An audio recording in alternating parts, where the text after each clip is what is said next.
ఇప్పుడు ఒక రసవత్తమైన ప్రశ్న సార్, రామోజీరావు గారిని తిట్టాలంటే ఎందుకు ఎప్పుడు ప్రతి ఛానల్లో మిమ్మల్ని పిలుస్తారు? ఏమో నేను ఎప్పుడు ఆయన తిట్టలేదు మరి. అంటే ఆ భూముల విషయం అవి ఇవి అయినప్పుడు అక్కడ నేను ఇల్లీగాలిటీస్ క్వశ్చన్ చేశాను. అదే చెప్తున్నాను మీకు, జగన్ దాంట్లో ఇల్లీగల్ లేదని ఎందుకు చెప్తున్నానంటే అక్కడ ఇల్లీగల్ ఉంది. ఆయన ఏమంటాడంటే రామోజీరావు గారు, నేను ఇమ్మోరల్గా ఏం చేశాను చెప్పండి, డబ్బు తీసుకున్నాను మళ్ళీ వెనక్కి ఇచ్చాను, చిట్ ఫండ్ కంపెనీ నడుపుతున్నాను, రూల్ ప్రకారం బ్యాంకులో పెట్టాలి, నేను పెట్టను, మీకెందుకు బాధ? అక్కడ తీసుకున్న వాడికి ఏ బాధ లేనప్పుడు నా చిట్ ఫండ్ కంపెనీలో చీటీ పడిన వాడికి లేని బాధ మీకెందుకండి బాధ? అలాగే మార్గదర్శి ఫైనాన్షియల్స్లో దాచుకున్న వాళ్ళకి వడ్డీతో సహా వెనక్కి ఇచ్చేసాను. అలా నేను అసలు ఆ టైప్ ఆఫ్ సిస్టమ్ రన్ చేయటమే నేరం. అరే అయితే వాళ్ళకి నాకు జరిగినప్పుడు మధ్యలో మీకెందుకు బాధ? అలాగే రామోజీ ఫిలిం సిటీ ఉంది, 1900 ఎకరాలు వాళ్ళు ఇమీడియట్గా సరెండర్ చేయాలి as per land ceiling act. ఆ ల్యాండ్ సీలింగ్ యాక్ట్ నాకు వర్తించదు అంటాడంట ఆయన. ఇవి ఓన్లీ లీగాలిటీస్.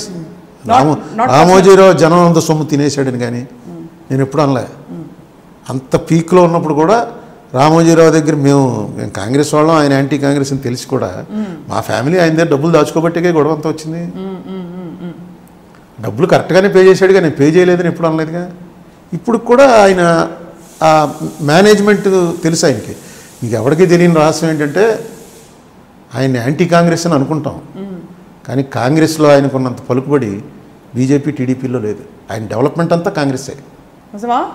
కాంగ్రెస్లో ఎవడో ఆయన మాట్లాడు, నేనే అన్నాను, అది కూడా రాజశేఖర రెడ్డి ఆ టైంలో సీఎంగా ఉన్నాడు కాబట్టి అనగలిగాం, కానీ ఇంకోళ్ళు ఎవరున్నా సరే అనే సమస్య లేదు. రాజశేఖర రెడ్డి గారు ఆ రోజున ఉన్నాడు కాబట్టి ఏదో ఆయన చేయించాడు నా చేత అంటే 91లో మా అమ్మకి డబ్బులు ఇచ్చి నువ్వు వెయ్యమ్మా రామోజీరావు దాంట్లోను, నేను 2005లోను మీ అబ్బాయి చేత కొట్టిస్తాను అని చెప్పాడా? నాకు అర్థం అవ్వలేదు. రాజశేఖర రెడ్డి చేయించడం ఏంటి? మా ఇంట్లో జరిగినటువంటి విషయం. డెఫినెట్గా నాకు అంత అవగాహన లేదు ఇలాంటి ఫైనాన్షియల్ మ్యాటర్స్లో. సీఎం ఆఫీస్ నేను వాడుకున్నాను. సీఎం ఆఫీస్ నుంచి ఎవడో ఫోన్ వెళ్ళిందనుకోండి, రిటైర్డ్ ఇన్కమ్ ట్యాక్స్ చీఫ్కో కమిషనర్కో ఎవడికో, అరుణ్ కుమార్ అని ఎంపీ వస్తున్నాడండి, రాజశేఖర రెడ్డి గారు పంపించారు అనగానే ఆయన ఇంటర్వ్యూ ఇచ్చేవాడు. ఆయనకి చూపిస్తే ఏమండి ఇది నిజమా, ఇది క్రైమా అని అడిగితే అంటనే చెప్పేవాడు పెద్ద క్రైమా బాబు ఇదని. నా వల్ల అయితే అవ్వపోయి ఉండేది, నేను సొంతంగా వెళ్తే వాళ్ళు ఇంటర్వ్యూ ఇవ్వకపోవచ్చు. అలాగేదైనా రాజశేఖర రెడ్డి పేరు ఉపయోగపడింది తప్ప ఇందులో అసలు రాజశేఖర రెడ్డి ప్రమేయం లేదు. ఇది ఒక వాళ్ళే కెలుక్కున్నారు. ఆయన వచ్చి రామోజీరావు గారు డైరెక్ట్గా స్క్రీన్ మీదకి వచ్చి అరుణ్ కుమార్ అబద్ధాలు ఆడుతున్నాడు అన్నాడు కాబట్టి స్టార్ట్ అయింది. అక్కడి నుంచి అంటే నేను పొద్దున్న చిదంబరంకి ఇచ్చాను, సాయంకాలం ఆయన టీవీలో చెప్పాడు. అంటే ఆయన కాలు దువ్వాడు, వీడు అబద్ధం చెప్తున్నాడని ఆయన ఎందుకు అనాలి? లేకపోతే అది అలా పక్కన పడిపోను, చిదంబరం ఈయనకి హెల్ప్ చేస్తాడు. ఈయన ఎంత నేను ఇండియాలో సింగిల్ ఇండివిజువల్ ఇంత పవర్ఫుల్ ఇంకెవరు లేడు. రామోజీరావు అంత పవర్ఫుల్ సింగిల్ ఇండివిజువల్. నాకు ఒకే రోజు సోమనాథ్ చటర్జీ పిలిచి చెప్పాడు why are you after that old man అని. అద్వానీ ఏమో పిలిచి ఏంటది అతను ఎందుకు పట్టుకున్నాం, ఒకే రోజు. నేను సార్ స్టన్ అయిపోయాను. మా కాంగ్రెస్ వాళ్ళు అయితే అలాగనే చెప్పింది అంటలేదు.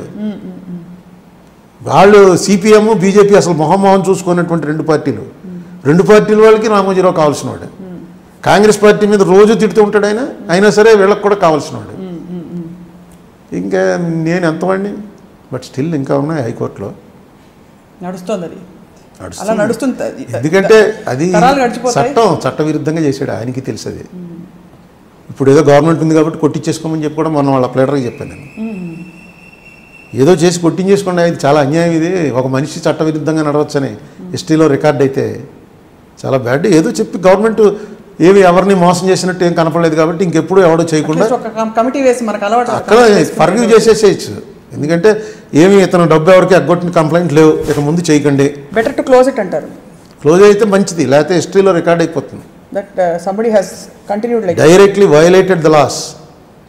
ఈ చిన్నవాడిని ఎవరిని పట్టుకోగలరు మీరు? రేపు ఇదే కేసు ప్రెసిడెంట్ అవుతుంది. రేపు ఎవరన్నా పట్టుకుంటే వాడు రామోజీరావు కేసు ప్రకారం నన్ను కూడా వదిలేండి అంటాడు.